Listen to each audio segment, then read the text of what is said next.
Bab 007. Aku. Sarmila menggenggam erat sendok dan garpu di tangannya. Kepalanya tertunduk oleh rasa malu yang masih mendera. Aku minta maaf masuk kamarmu tadi. Tapi aku benar-benar sudah mengetuk pintu sebelumnya, akhirnya kalimat itu bisa lolos juga dari mulutnya. Hah? Zaiden menghela napas lelah. Menurutmu aku harus bagaimana? Tanyanya seraya menatap wajah Sarmila, mencari kejujuran di matanya. Aku ini seorang perjaka suci. Bisa-bisanya terlihat olehmu dalam keadaan telanjang. Kening Sarmila yang semula terkerut penuh dengan rasa bersalah terbelalak seketika. Telanjang apanya? Pekik Sarmila tak terima. Jelas-jelas kamu tadi masih memakai handuk. Seketika itu juga bayangan Zaiden yang memperlihatkan dada bidang dan perut six-pack kembali terlintas di deparan matanya, membuat wajah Sarmila merona merah. Zaiden tertawa tengil, matanya menatap dengan tatapan menggoda. Oh, begitu. Jadi kamu menyesal tidak melihatku benar-benar dalam keadaan telanjang. Sarmila melengos dengan kepala tertunduk mendengar ucapan Zaiden yang begitu frontal. Sarmila, panggil Zaiden masih dengan tatapannya yang menggoda. Ternyata kamu ini benar-benar mesum ya. Sebenarnya kamu sedang cari kesempatan, kan? Aku tidak seperti itu. Bantah Sarmila. Sudah aku bilang, aku masuk ke kamarmu untuk meninjam charger. Mana ada aku niat seperti itu. 112. Benarkah? Apa benar itu alasan kamu masuk kamarku? Tanya Zaiden dengan nada pura-pura tak percaya. Aku sudah teriak-teriak berulang kali sebelum masuk. Kenapa kamu tak percaya? Zaiden mengangkat kedua bahunya sambil berkata, rupanya peredam suara di kamarku benar-benar bagus. Bukan salahku, kan, kalau aku nggak dengar. Ya sudah, anggap saja aku yang salah. Aku minta maaf, Sarmila melipat kedua tangannya di depan dada, bersedekap, lalu melengos enggan menatap ke arah Zaiden yang begitu menyebalkan. Hanya minta maaf saja. Tidak ada kompensasi untukku. Kamu nggak ingat, kamu nggak cuma lihat badanku saja loh, kamu juga pegang aku. Kata-kata bagaikan wanita yang baru saja dilecehkan. Sarmila mendengus kasar. Padahal dia memegang dada Zaiden juga bukan sengaja, tapi pria itu yang menariknya. Kenapa jadi dia yang salah? Ya sudah. Anggap saja aku salah, lalu kamu mau apa? Tanya Sarmila dengan nada pasrah sekaligus kesal. Zaiden pura-pura berpikir. Mulai besok pagi kamu harus menyiapkan sarapan untukku, ucapnya lalu berdiri dan melenggang pergi. Sarmila mengepalkan tangannya erat. Tanpa sengaja sendok dalam genggamannya ia gunakan untuk memukul meja. Dasar tukang buli. Gerutunya kesal. Kompensasi apaan? Padahal aku tidak sengaja. Arya, kamu belum puas ya main buliku sejak dulu. Keesokan harinya di meja makan. Zaiden baru saja turun dari lantai atas di mana kamarnya berada. Dia melihat Sarmila yang sudah sibuk di meja makan.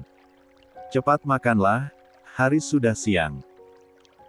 Nanti kita terlambat ke perusahaan, ucap Sarmila tanpa menoleh. Kamu benar-benar masak untukku. Ini bukan buatan chef kan? Jangan sampai aku tahu kamu bermain curang ya, tanya Zaiden berpura-pura tak percaya. Namun, pria itu segera menaik kursi lalu duduk. Sarmila mendelik kesal, tapi dia enggan berdebat. Lah segera mengambil tempat duduk berhadapan dengan Zaiden.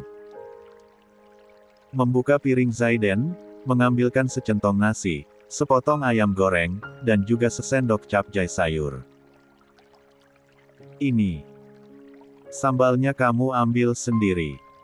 Aku tidak tahu apa kamu suka pedas atau tidak. Sarmila mendorong mangkok sambal ke hadapan Zaiden, lalu mereka pun mulai makan bersama. Kenapa pakai nasi?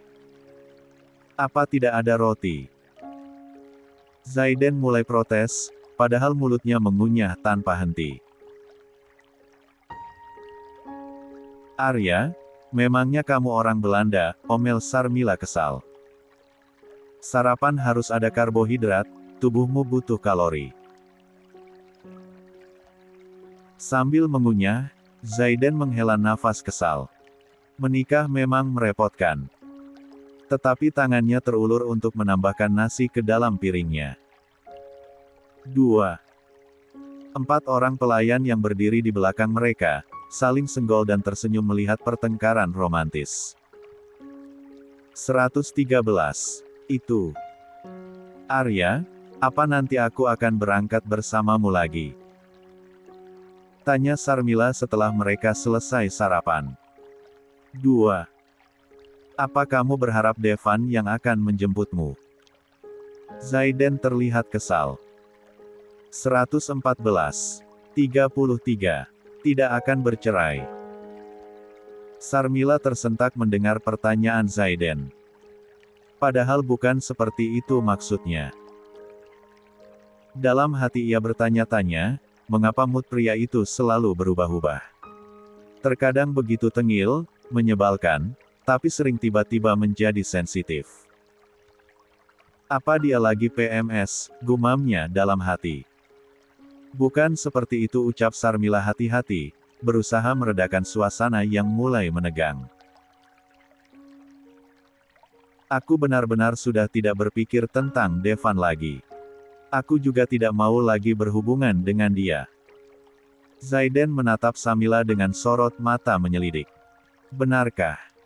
Tanyanya, seolah tak sepenuhnya percaya dengan ucapan Sarmila. Sarmila mengangguk. Tentu saja. Siapa orangnya di dunia ini yang mau kembali pada orang yang pernah mengkhianati? Di tengah ketegangan itu, seorang pelayan datang menghampiri meja mereka. Maaf mengganggu, Tuan Muda. Tuan Yoshua sudah menunggu di depan, lapor pelayan itu. Zaiden hanya menjawab dengan deheman singkat seraya mengibaskan tangannya tanpa mengalihkan pandangannya dari Sarmila. Seolah tak ingin percakapan mereka terganggu. Pelayan itu pun segera undur diri setelah menundukkan kepala. Baguslah ucap Zaiden datar. Pria itu membersihkan mulutnya dengan tisu, lalu beranjak dari duduknya. Melenggang pergi dengan menyimpan kedua tangannya di dalam saku celana. Namun, senyum tipis tercetak di sudut bibir Zaiden. Ada rasa senang dalam hatinya mendengar jawaban Sarmila. Sebuah pengakuan tak langsung yang membuatnya merasa sedikit lega. Sarmila segera mengejar langkah Zaiden. Jika kamu begitu terburu-buru, tak apa aku pergi sendiri atau meminta Kak Riki untuk mengantar, ucap Sarmila setelah menyamakan langkahnya dengan pria itu. Zaiden menghentikan langkahnya, menoleh pada Sarmila dengan tatapan lembut. Aku akan mengantarmu lebih dulu, jawabnya. Baiklah. Sarmila menghela nafas lega. Setidaknya Zaiden tidak lagi bersikap dingin padanya. Siang hari di perusahaan pusat milik Pratama Group. Zaiden terkejut ketika Yoshua mengatakan beberapa teman waktu kuliah datang ingin bertemu. Apa agendaku siang ini? Tanya Zaiden. Hari ini tidak ada pertemuan penting di luar, jawab sesuai. Berkas yang harus Anda tangani sudah saya serahkan. 115. Senua. Anda hanya memiliki janji untuk menjemput Nyonya di jam pulang.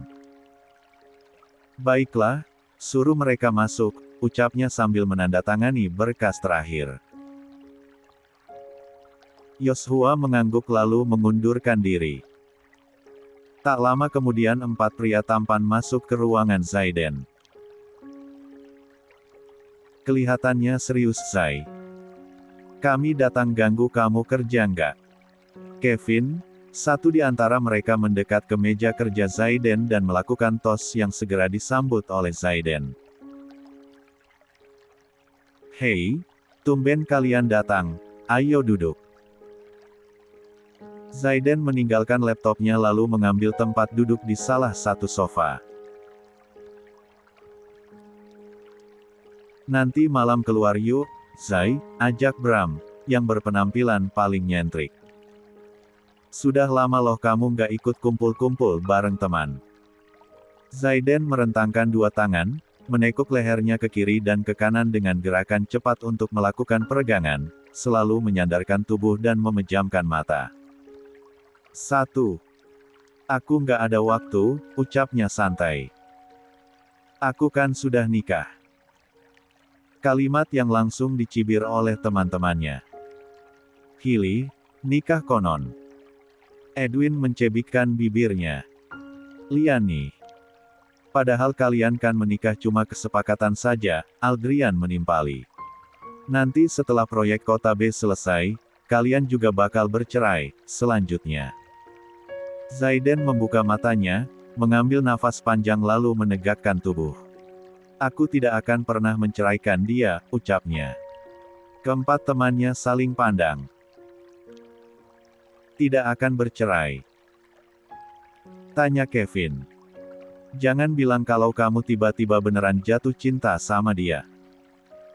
Bukan seperti itu juga, sahut Zaiden. Lalu, tanya Edwin. Kalau nggak jatuh cinta, ngapain nggak cerai? Apa enaknya hidup dengan orang yang tidak kita cintai? Ketiga temannya langsung mengangguk membenarkan kata-kata Edwin. Maksudku, aku bukan tiba-tiba jatuh cinta sama dia. Tapi memang sudah lama aku mencintainya. Empat teman yang kembali saling pandang. Perihal Zaiden menyukai Sarmila sudah bukan rahasia. Mereka semua mengetahuinya. Tapi, mereka pikir, seiring berjalannya waktu, dan sikap Sarmila yang begitu ketus, akan membuat cinta itu perlahan pudar. Siapa sangka masih tumbuh subur hingga kini. Kala matahari mulai bergeser ke arah barat, seorang pemuda sedang fokus menjalankan instruksi yang diberikan oleh 116 seniornya. Zainal, pemuda itu, sudah 3 hari ini bekerja di perusahaan cabang Pratama Group.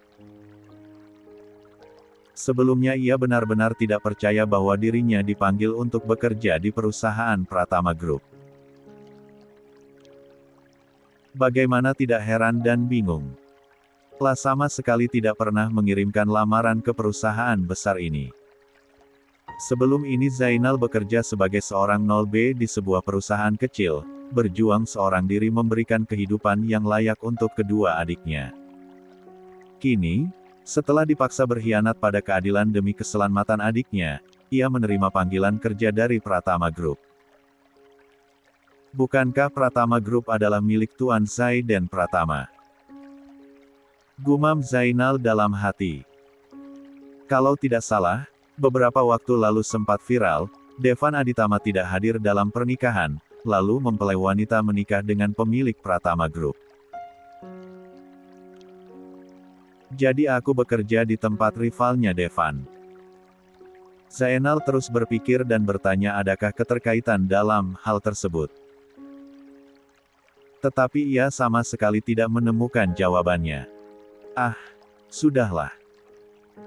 Yang penting aku bekerja dengan baik, gumamnya. Aku tidak akan mengecewakan orang yang telah mengangkatku. Sebagai staf teknisi, Zainal merasa seperti ikan yang terdampar di daratan. Walaupun dulunya dia mengambil jurusan teknis ketika SMK. Namun, tetap saja ia masih minim pengalaman jika ditempatkan di perusahaan besar. Lah harus berjuang keras beradaptasi dengan mesin-mesin canggih dan istilah-istilah teknis yang memusingkan. Untungnya, rekan-rekannya di Pratama Group, menerima kehadirannya dengan tangan terbuka. Santai saja, Mas Zainal, ujar seorang teknisi senior bernama Pak Jamal, menepuk pundaknya. Semua butuh proses. Yang penting niat belajar dan jangan malu bertanya. Zainal berusaha mengikuti nasihat Pak Jamal. Setelah menyerap semua ilmu yang diberikan, bertanya tanpa ragu, dan bekerja keras untuk membuktikan diri. Hari-harinya dipenuhi dengan oli, kabel, dan bunyi mesin. Malamnya, ia belajar dari buku-buku teknik yang dipinjam dari perpustakaan milik perusahaan. Terkadang bayangan Priscilia hadir menghantuinya. Telah merasa telah mengkhianati satu adik demi adiknya yang lain. Namun, ia tak memiliki pilihan lain. Sofia harus baik-baik saja. Telah hanya bisa berdoa semoga Priscilia damai di alamnya, dan berharap, suatu saat ada yang bisa membalas perbuatan Devan. Malam hari, setelah lelah bekerja, Zainal duduk termenung di warung kopi dekat kontrakannya. Telah menatap langit malam yang bertaburan bintang, mencoba mencari bayangan adiknya. Kelihatan lagi banyak pikiran ya, Mas. Sapa pemilik warung yang sedang membersihkan meja. Zainal hanya mengangguk seraya tersenyum tipis. Hidup memang penuh cobaan, Mas. Tapi jangan lupa, setiap masalah pasti ada jalan keluarnya. Kata-kata sederhana yang menyentuh hatinya. Zainal mengangguk lalu menyesap kopi dengan pikirannya yang melayang jauh. Tiba-tiba, ponsel di sakunya berdering, membuyarkan lamunannya. Telah mengambil dan melihat nama, Sofia, tertera di layar. Telah mengangkat telepon dengan perasaan cemas.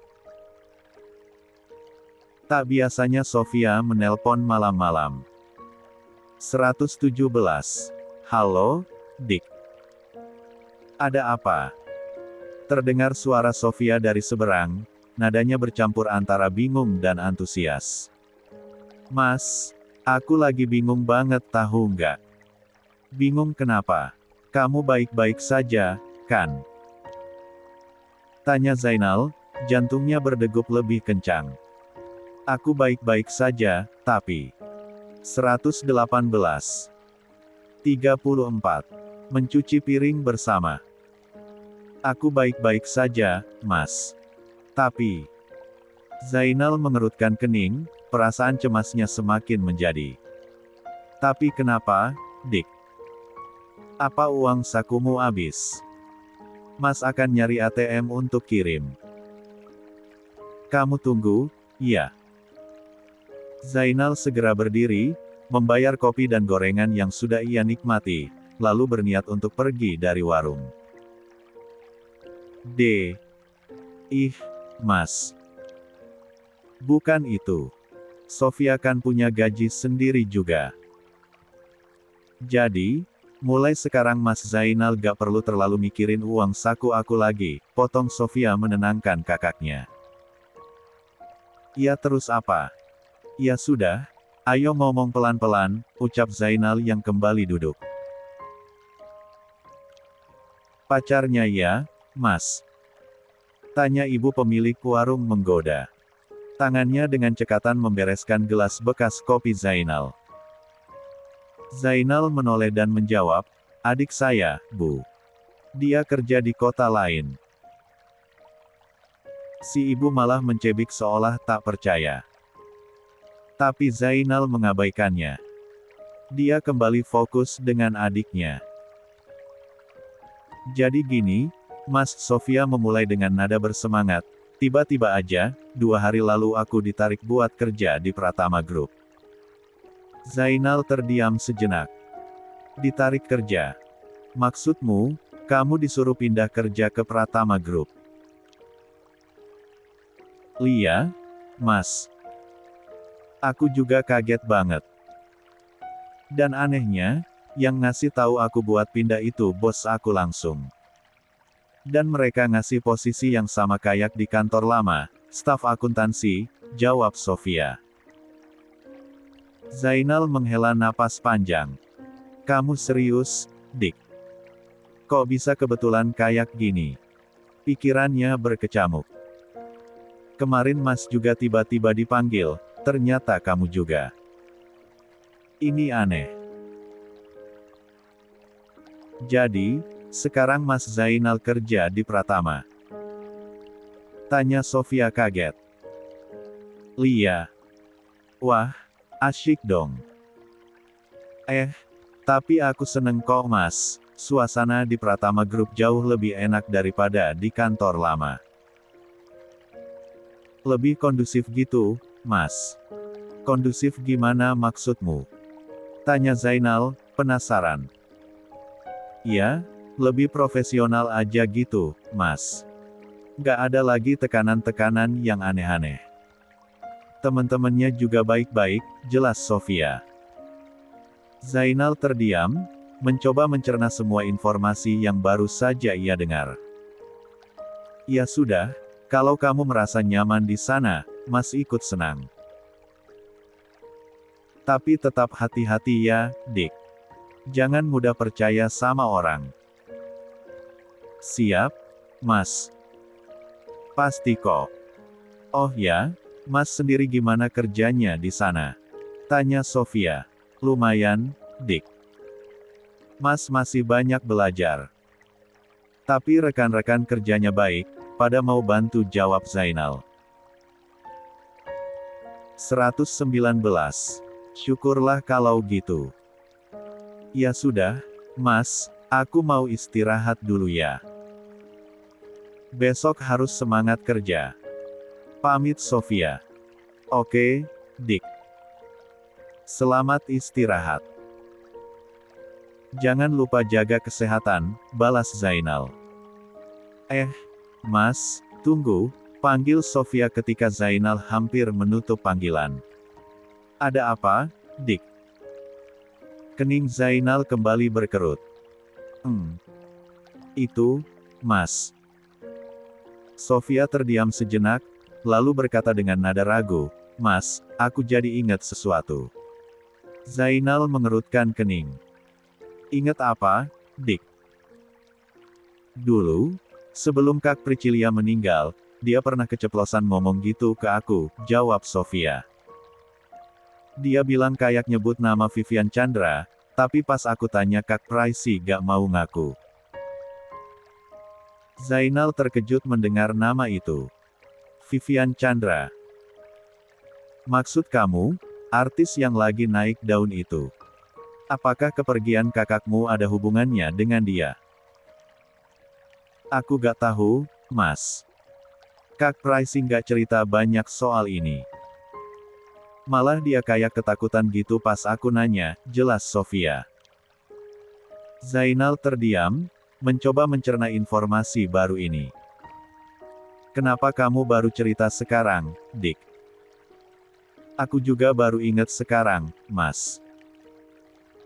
Tadi pas lagi beres-beres barang, tiba-tiba aja kebayang omongan Kak Priscilia itu.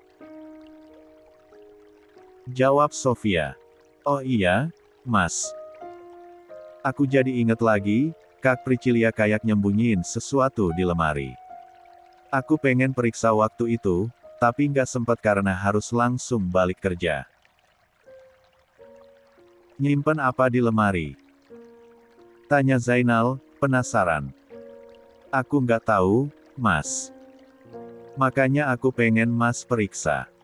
Siapa tahu ada petunjuk soal kepergian kakak, jawab Sofia. Aku kayak gak percaya Kak Praisi meninggal dengan cara itu. Kak Praisi bukan cewek lemah. Gak mungkin kakak nekat melakukan itu. Zainal menghela napas. Tiba-tiba saja pikirannya menjadi tak menentu. Oke, Dik. Nanti kalau Mas libur akhir pekan, Mas pulang ke rumah. Mas akan cari tahu. Ya udah, ya, Mas. Aku tutup dulu kalau gitu, ucap Sofia dengan nada lega. Ya udah, Dik. Kamu jaga diri baik-baik, ya di sana. Kalau ada apa-apa, langsung kabari Mas, pesan Zainal. Siap, Mas. Mas juga jaga diri, ya, balas Sofia.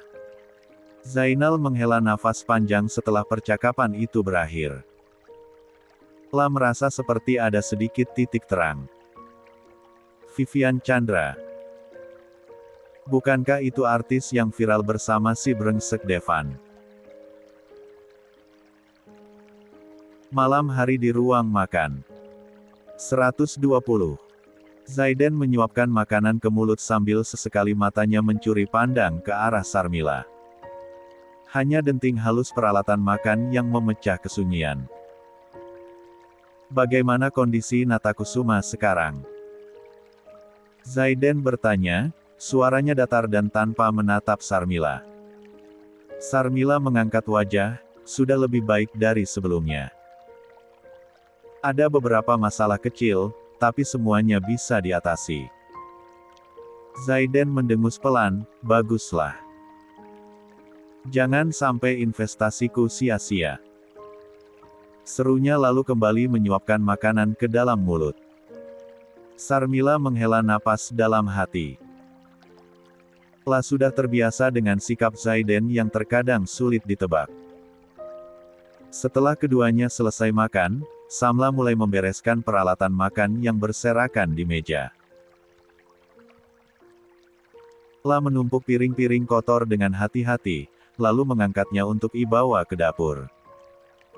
Biar ku bantu, suara Zaiden tiba-tiba memecah keheningan. Sarmila menoleh, terkejut melihat Zaiden berdiri di dekatnya. Tidak perlu.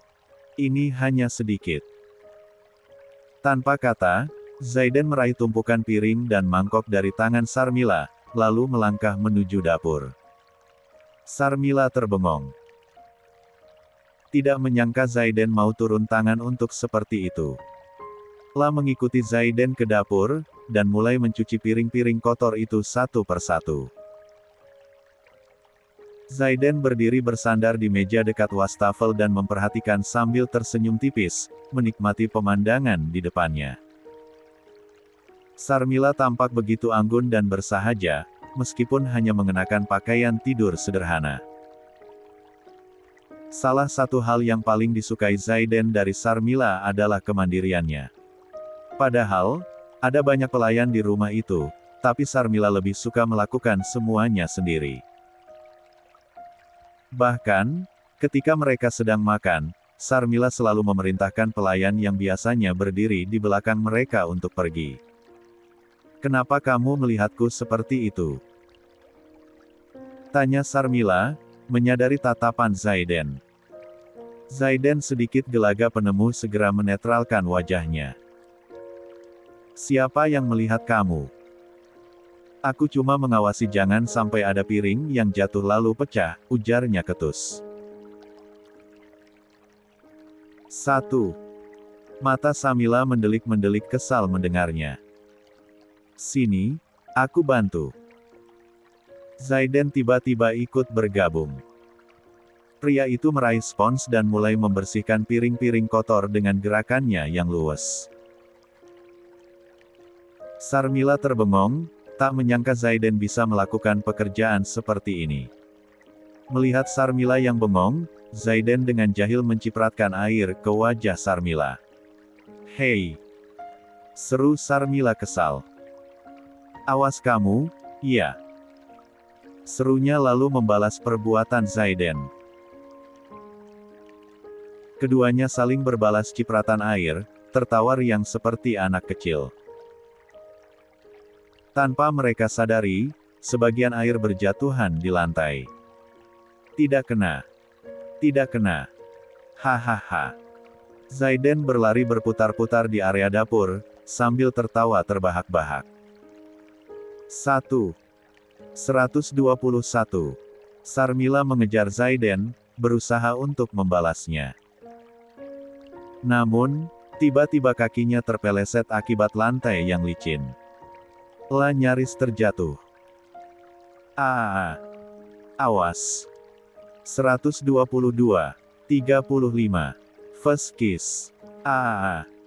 Teriak Sarmila panik. Wanita itu kehilangan keseimbangan akibat terpeleset di bagian lantai yang licin. Zaiden terkejut melihatnya. "Awas!" serunya, dengan sigap ia berusaha menangkap Sarmila. Namun, gerakannya terlalu cepat, justru membuatnya kehilangan keseimbangan, dan keduanya jatuh bersamaan. Brak! Sarmila mendarat di atas tubuh Zaiden. Napas keduanya tercekat. Wajah mereka hanya berjarak beberapa senti, aroma sabun cuci piring bercampur dengan parfum Zaiden yang maskulin menusuk indera penciuman Sarmila. Jantungnya berdebar kencang, seperti genderang yang ditabuh bertalu-talu. Zaiden menatap mata Sarmila lekat-lekat. Ada binar terkejut, bercampur malu, dan sesuatu yang lain. Sesuatu yang membuat Zaiden terpaku. Sarmila tersadar dari lamunannya. Wajahnya memerah. Maaf, ucapnya gugup. La berniat bangkit, kedua tangannya bertumpu pada pundak Zaiden untuk menahan bobot tubuhnya. Namun, Zaiden tidak melepaskan tangannya yang melingkar erat di pinggang Sarmila. La justru menarik Sarmila lebih dekat. "Zaiden, apa yang kamu lakukan?" bisik Sarmila panik.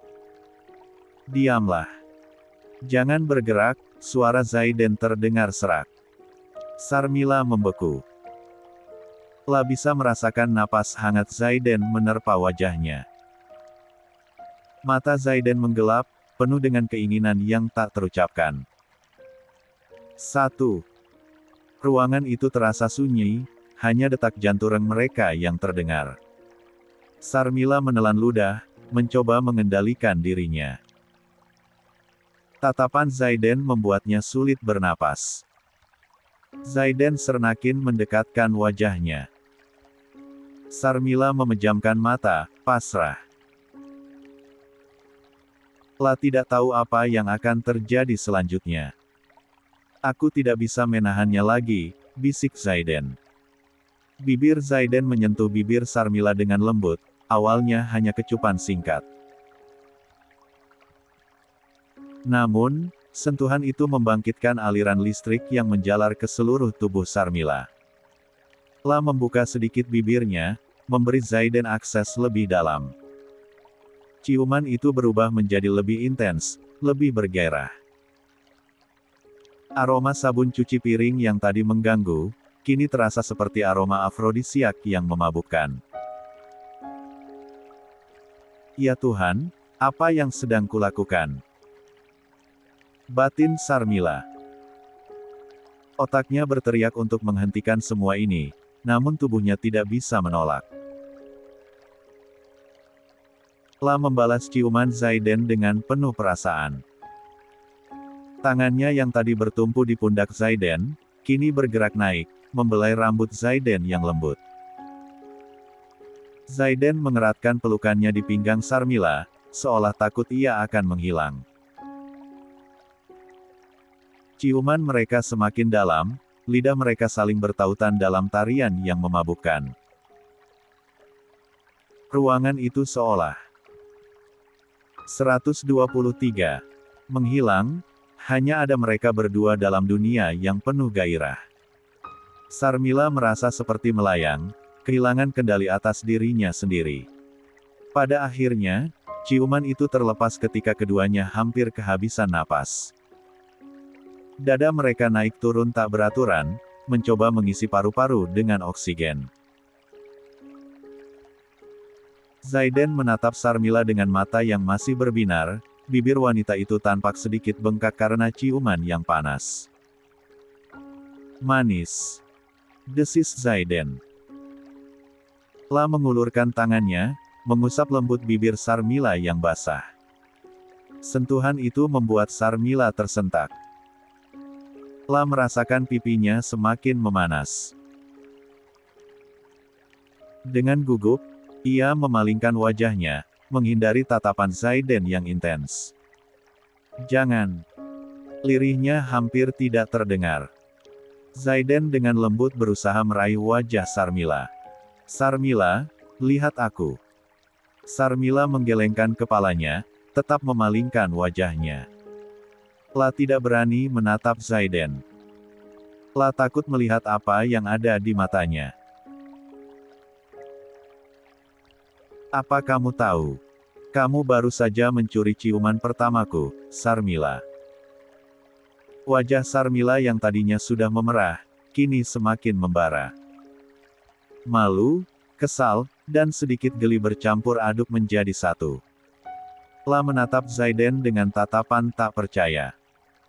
Apa maksudmu? Tanyanya dengan nada sedikit tinggi. Zaiden tertawa pelan. Ayolah, Sarmila. Jangan pura-pura tidak tahu.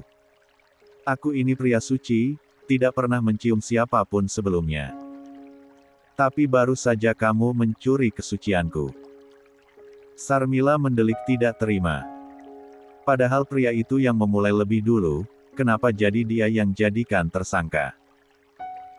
Terserah kalau kamu tidak percaya, jawab Zaiden dengan nada menggoda.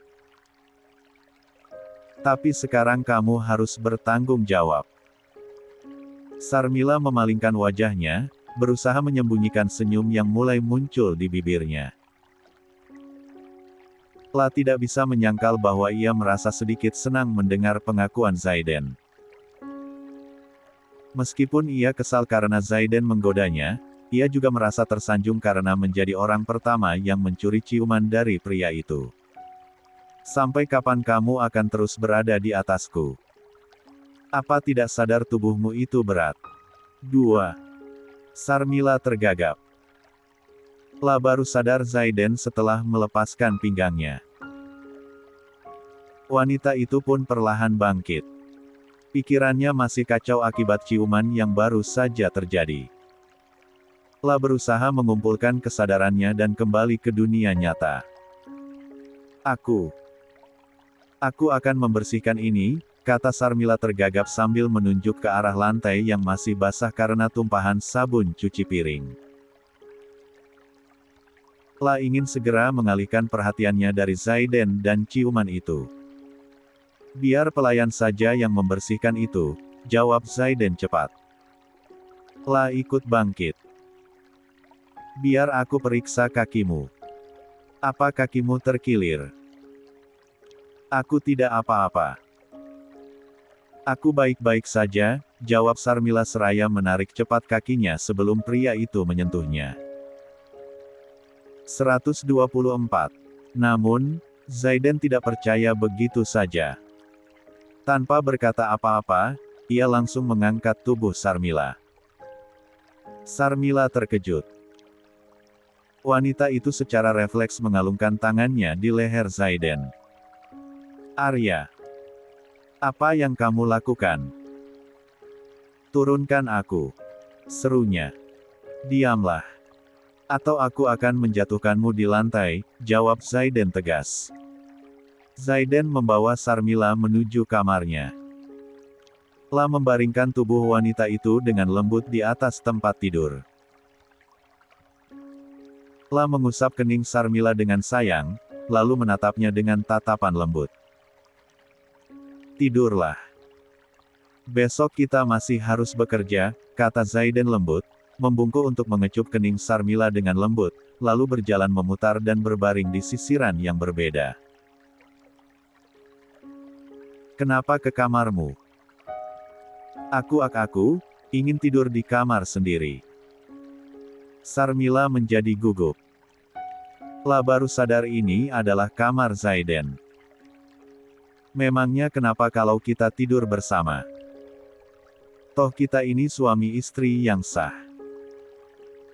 Lagi pula, dadamu yang rata itu tidak akan membuatku bernafsu. Kamu. Sarmila melotot kesal. La segera membalikkan badan berbaring memunggungi Zaiden. Hanya dianem ketika merasa Zaiden menutupi tubuhnya dengan selimut.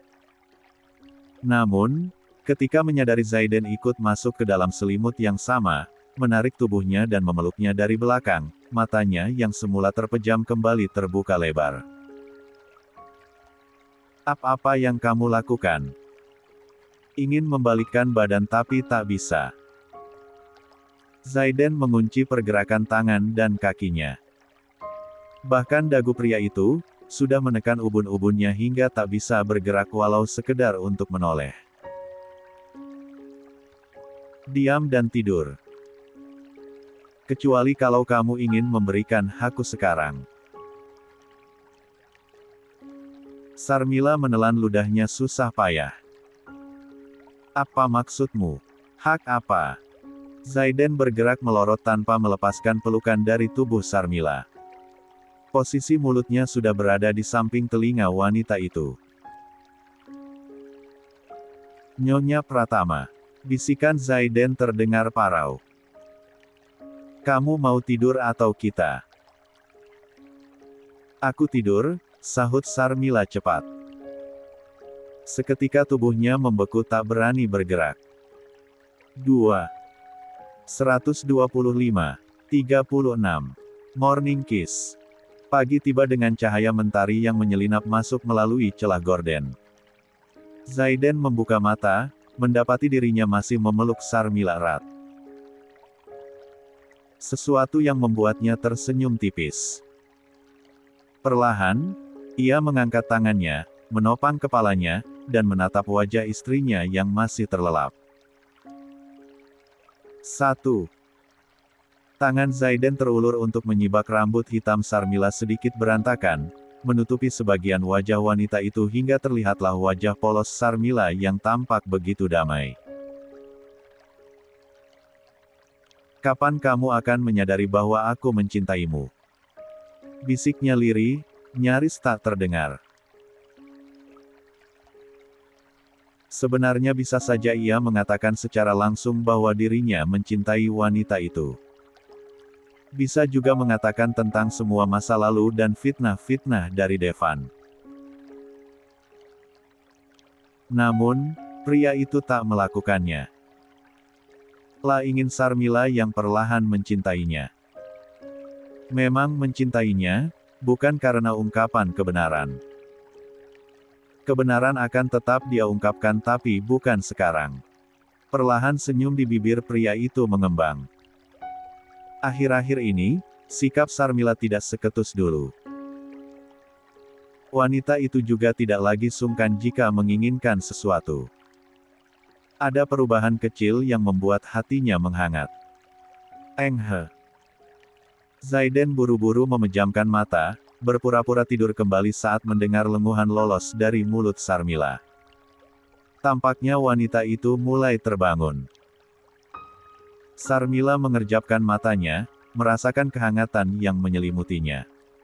Membuka mata dan terkejut mendapati dirinya tertidur dalam pelukan Zaiden. Pipinya langsung merona merah. Hangat, gumamnya tanpa sadar. Perlahan, ia mengangkat tangannya, menopang kepalanya, dan balik menatap Zaiden. Memperhatikan wajah suaminya dengan lebih seksama. Dalam hatinya, ia mengakui ketampanan Zaiden.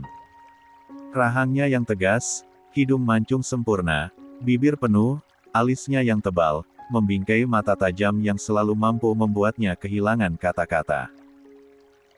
Benar-benar pahatan yang sempurna, ciptaan yang maha kuasa, batin Sarmila, mengagumi ketampanan Zaiden yang bak dewa Yunani. Sesaat wanita itu termenung. Setelah kontrak pernikahan kita selesai nanti, apakah hubungan kita masih akan seperti sekarang? Apakah kamu akan kembali seperti dulu? Tanpa ia sadari bahwa Zaiden mendengar gumaman itu. Kontrak ini tidak akan pernah berakhir. Aku akan mengikatmu untuk seumur hidup, gumam Zaiden dalam hati, tekadnya semakin bulat untuk membuat Sarmila menjadi miliknya sepenuhnya. 1. Apa kamu sudah puas memandang wajahku? Celetuk Zaiden tiba-tiba, membuat Sarmila terkejut bukan main. Dengan gugup, wanita itu buru-buru hendak bangkit, namun Zaiden dengan sigap menahan pinggangnya. La menarik Sarmila mendekat, hingga wajah mereka hanya berjarak beberapa senti. 126. Berikan aku ciuman selamat pagi, baru akan kulepaskan, ucapnya dengan nada menggoda, matanya menatap Sarmila intens. Apa maksudmu? Jawab Sarmila gugup. Jantungnya berdebar kencang. Kalau kamu tidak memberikannya, aku tidak akan melepaskanmu. Aku tidak keberatan seharian kita berada di atas ranjang. Mungkin kita bisa menulai sesuatu, ucap Zaiden dengan tengilnya, senyum jahil terukir di bibirnya. Mata Sarmila terbelalak mendengar perkataan Zaiden. Apa katanya tadi? Seharian di atas ranjang. Oh, no. Wanita yang menekan ludahnya dengan susah payah. Pikirannya langsung berkelana kemana-mana. Buru-buru wanita itu memberikan kecupan kecil di pipi Zaiden, lalu segera bergerak melepaskan diri dari pelukan pria itu. Tanpa menunggu sedetik pun, ia berlari ke kamar mandi, meninggalkan Zaiden yang tertawa terbahak-bahak melihat tingkahnya. Tik. Tok. Tik. Tok. Detik demi detik berlalu, Zaiden masih betah berbaring di atas ranjang, dengan kedua telapak tangannya yang ia gunakan sebagai bantal. Matanya menatap lurus ke arah langit-langit kamar, senyum simpul terukir di bibirnya. Imut sekali, gumamnya ketika mengingat kejadian beberapa saat lalu, saat Sarmila mencium pipinya dan kabur ke kamar mandi. Waktu terus berjalan, namun, Zaiden tak juga mendengar pintu kamar mandi terbuka. Hal itu membuatnya mengerutkan kening dan menoleh ke arah kamar mandi. Kenapa dia lama sekali? Tanyanya dengan nada sedikit heran. Di sisi lain, Sarmila sedang dilanda kebingungan. La baru menyadari bahwa itu bukan kamarnya. Sudah terlanjur mandi, pakaian sudah terlanjur dilempar ke keranjang pakaian kotor dan sudah basah terkena cipratan air shower, dan ternyata ia tidak membawa baju ganti. La bingung bagaimana caranya dia akan keluar dari kamar mandi. Sedangkan ia yakin Zaiden pasti masih ada di kamar. Zaiden yang merasa penasaran, akhirnya turun dari tempat tidur dan mendekati pintu kamar mandi. La mengetuk pintu itu berulang kali. Sarmila, ada apa? Kenapa lama sekali? Tanyanya dengan nada khawatir. Dari dalam kamar mandi, Sarmila menjawab dengan suara pelan, Aku lupa kalau ini bukan kamarku. Aku tidak membawa baju ganti. Zaiden mengerutkan kening mendengar pengakuan Sarmila, sedetik kemudian tertawa terbahak-bahak. Bukankah ada handuk mandi? Kenapa bingung? Di dalam kamar mandi, Sarmila menepuk keningnya. Astaga, kenapa aku bisa lupa? La pun buru-buru mengambil handuk mandi yang tergantung di dinding dan keluar dari kamar mandi beberapa saat kemudian. Tanpa menoleh ke arah Zaiden, ia berlari keluar dan menuju kamarnya sendiri, meninggalkan Zaiden yang tertawa semakin kencang. 127. 1 jam kemudian, Zaiden sudah duduk di meja makan, dalam balutan setelan jas Navy yang pas di tubuhnya. Kemeja putih bersih dan dasi berwarna senada semakin menonjolkan aura maskulinnya. Jam tangan Audemars Piguet yang melingkar di pergelangan tangannya menjadi sentuhan akhir yang sempurna. Membuat Sarmila yang sudah berada di sana sejak beberapa saat sebelumnya semakin terpesona. Sarmila yang baru saja selesai membuat sesuatu untuk sarapan mereka segera duduk di kursi yang berseberangan dengan pria itu. Kau mau sarapan yang mana? Aku sudah buatkan omelet sama roti panggang. Sarmila mulai menyiapkan sarapan untuk mereka berdua. Zaiden menjawab tanpa mengalihkan pandangannya dari tablet, terserah. Sarmila menghela napas pelan. Jawaban itu lagi.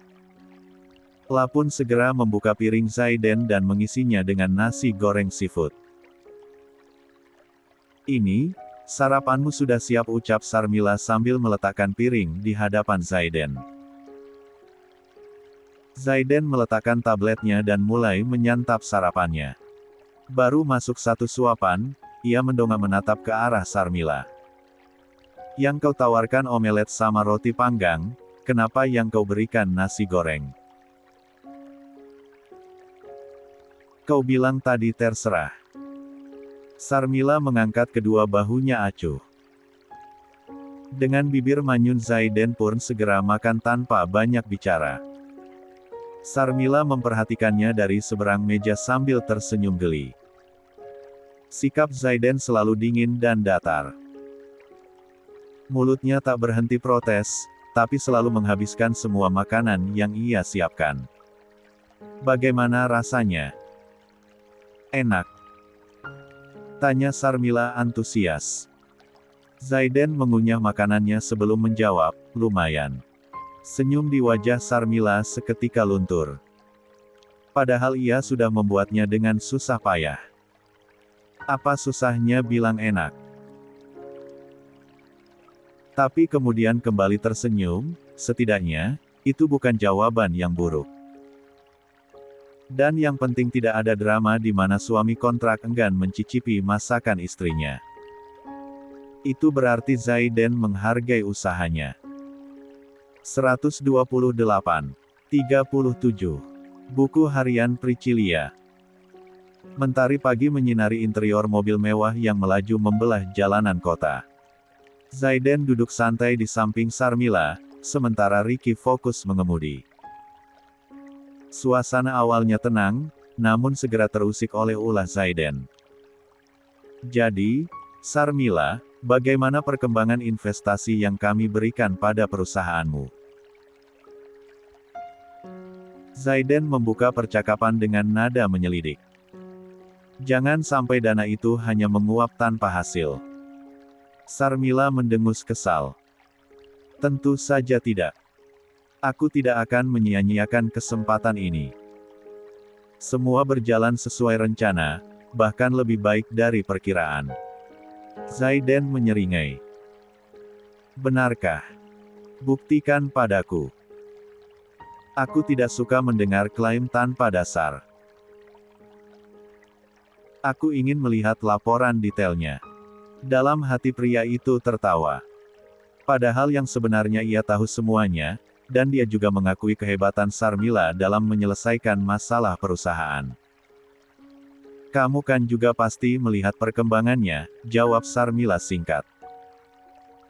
Bisakah kau berhenti bersikap seolah aku tidak kompeten?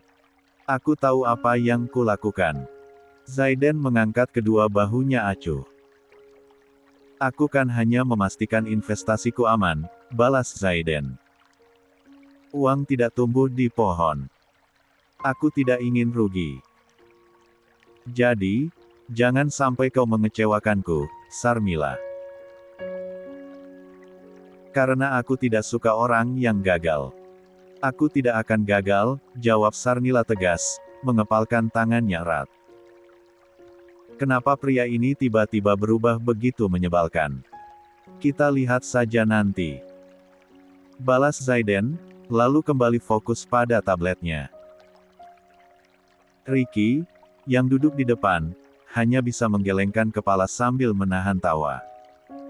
Dasar tsundere, batinnya. Musuh jadi cinta. Pura-pura menindas, padahal peduli. Yang satu tidak jujur, yang satu tidak peka. Entah bagaimana menyatukan mereka berdua. Sementara itu di apartemen Devan, Mentari pagi menerobos masuk melalui celah gorden, menerpa wajah Devan yang baru saja menggeliatkan tubuhnya. La menoleh ke samping, mendapati Vivian masih tertidur pulas, bergelung dalam selimut. Mendengus kesal sebelum matanya melirik jam dinding. Pukul 9 pagi. Matanya terbelalak. Sial. Umpatnya pelan, lalu terburu-buru turun dari tempat tidur. Padahal, ia ada janji penting dengan investor pagi ini. Bisa-bisanya bangun kesiangan. Vivian, yang merasakan gerakan tergesa-gesa dari Devan, terusik dari tidurnya. Wanita itu menggeliat dan membuka mata. Tampak olehnya Devan keluar dari kamar mandi dengan rambut yang sedikit basah. Entah mandi atau tidak ada yang tahu. Yang jelas, pria itu sudah berganti pakaian. "Kenapa buru-buru, Kak?" tanya Vivian dengan suara serak khas bangun tidur. Devan mendengus kesal. Sejak putus dengan Sarmila, tak ada lagi yang menelepon untuk membangunkannya. 129. Vivian. Jangan ditanya. Jangankan membangunkan, wanita itu sendiri tak pernah bangun pagi. Satu-satunya yang bisa didapat dari Vivian adalah tubuhnya yang gratis. "Aku ada janji dengan investor," jawab Devan ketus. "Kalau aku terlambat, bisa berantakan semua." "Oh," jawab Vivian acuh lalu kembali membenamkan tubuhnya ke dalam selimut. "Dasar tidak berguna," umpat Devan dalam hati. Pria itu segera meraih tas kerjanya. Namun, Vivian langsung menyibak selimutnya, menampakkan kulit putihnya yang berubah bak macan tutul. Kata investor membuat matanya berbinar. La sangat membutuhkan pekerjaan setelah dirinya diputus kontrak oleh seorang produser atas perintah Zaiden. "Tunggu, Kak. Aku ikut." La buru-buru bangun.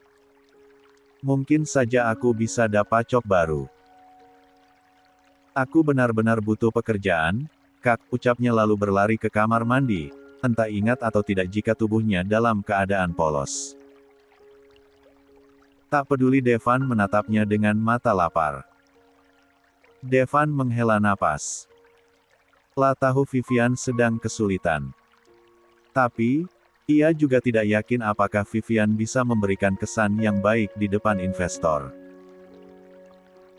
Nyatanya, selama ini dialah yang pontang-panting lobi sana lobi sini agar ada job untuk Vivian.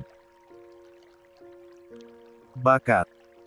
Pria itu menggelengkan kepala. Selain menari di atas ranjang, apa yang Vivian bisa? "Kak, ada tas model baru yang sedang viral. Boleh tidak belikan untukku satu?" rayu Vivian ketika mobil yang dikendarai Devan melaju. Wanita itu dengan manja bergelayut di lengan Devan. Devan menghela napas lelah. "Vivian, kamu tahu kan, perusahaanku sedang dalam masalah." Sebuah pertanyaan sebagai jawaban membuat Vivian kecewa. Sementara dalam hati Devan, meskipun sebenarnya ia memiliki banyak uang, ia tak sudi memberikan itu pada Vivian. Dulu, ketika hubungannya dengan Vivian masih sembunyi-sembunyi di belakang Sarmila, ia dengan senang hati memberi apa yang Vivian minta. Sekarang setelah putus dengan Sarmila, entah kenapa uang sepeser pun rasanya sayang.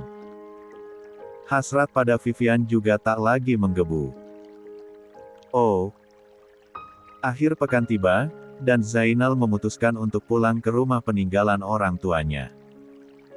Pikirannya masih dipenuhi oleh ucapan Sofia tentang Priscilia dan Vivian Chandra. La harus mencari tahu apa yang disembunyikan adiknya. Sesampainya di rumah, ia langsung menuju kamar Priscilia. Kamar itu masih rapi, seolah Priscilia baru saja meninggalkannya. Zainal mengamati sekeliling, dan matanya langsung tertuju pada lemari pakaian Priscilia. La membuka lemari itu perlahan. Pakaian-pakaian Priscilia tergantung rapi. Zainal mulai meraba setiap sudut lemari, mencari celah atau sesuatu yang mencurigakan. Tangannya menyibak semua lipatan baju dan juga tumpukan buku yang ada di bagian bawah, Darren ia merasakan ada sesuatu yang tidak biasa. Ada sebuah papan yang sedikit longgar. 130. Dengan hati-hati, Zainal mencongkel papan itu. Di dalamnya, ada sebuah kantong berwarna hitam yang tersembunyi. Jantung Zainal berdebar kencang. Apa ini yang dimaksud oleh Sofia? La mengeluarkan kantong itu dan membukanya. Di dalamnya, ada beberapa barang. Sebuah buku harian kecil, beberapa lembar foto, dan sebuah USB flash drive. Zainal mengambil buku harian itu terlebih dahulu. La membukanya, dan mulai membaca tulisan tangan Priscilia. Halaman-halaman awal berisi cerita-cerita biasa tentang pekerjaan dan kehidupannya. Namun, semakin jauh ia membaca, semakin serius isinya. Priscilia mulai menulis tentang ketakutannya, tentang seseorang yang mengancamnya. 20240810. Aku tidak tahu harus bagaimana lagi. Aku ingin meraih impianku menjadi model terkenal, tetapi Sia terus mengancamku. Jika aku tidak mundur secara sukarela, dia mengancam akan menyakiti keluargaku. Aku tidak bisa membiarkan itu terjadi. 1.